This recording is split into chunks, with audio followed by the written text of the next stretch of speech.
You allow that whole thing to fall apart to push me to where I am right now. I would have never got out of that relationship on my own. They were abusive and manipulative and taking advantage of me. I would have never walked out of that on my own. You allowed that whole thing to fall apart to push me to where I am right now. I wanted to be under $2,000 a month. That was my objective. I was tired, y'all.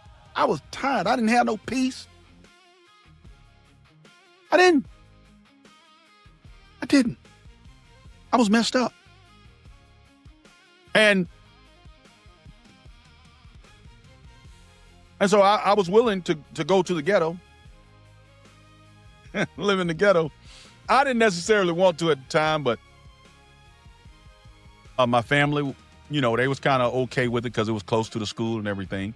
And it didn't look like a ghetto, but it was. It was not your normal ghetto in the city. We were in a country town called Carrollton. Okay, so it's like a what do you call it? Not a suburb, but a rhubarb or whatever it's called. Yeah, I think it's rhubarb or rhubarbian. And so, you know, they had that little ghetto place. It was called Brixton Circle. And so I lived on this Brixton Circle, and it was bad.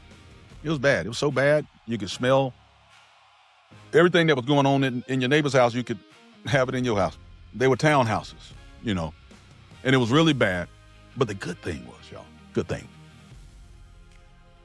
I was spending under $2,000. I'm here to tell you now. Side note, we're going to come back to this later. Everybody was not happy with this decision. They weren't. But especially my wife at that time. She wasn't, no. And she let me hear about it every day. Every day. But, you know what we did have, outside of her letting me know that she wasn't happy with where we were, I had clarity and peace. I had time to hear from God. The Bible says, don't be anxious for nothing, but with prayer and supplication, make your requests known unto God.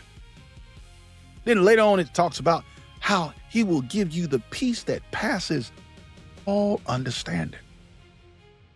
Y'all, he began to work on me because I no longer had the stress of trying to keep up with this high elevated expectation that I check all these boxes that I did not have.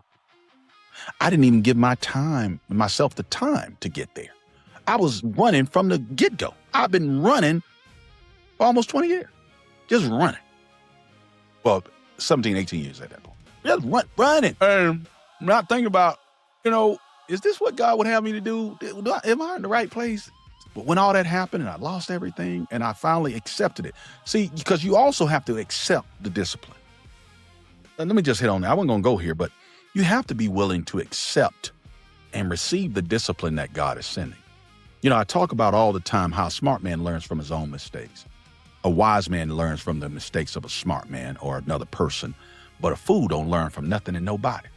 You can tell a fool 1,000 times that you need to stop doing that, and the fool is going to continue to do what he's doing, even though it's causing him all types of problems. And so I thank God that I was not a fool. He had told me these things before, but I wasn't listening. But this time when he really, it was a good knocking upside. I thank God I listened. Thank God that I received the discipline, because when I received that discipline, like it talks about in Hebrews, I think it's Hebrews 5, that's when some things began to move, and I made a decision. I'm going to do it differently. I'm going to do this differently. I'm not going to keep on running the bill up. Because here's the thing. It's hard to hear from God when you're drowning in bills.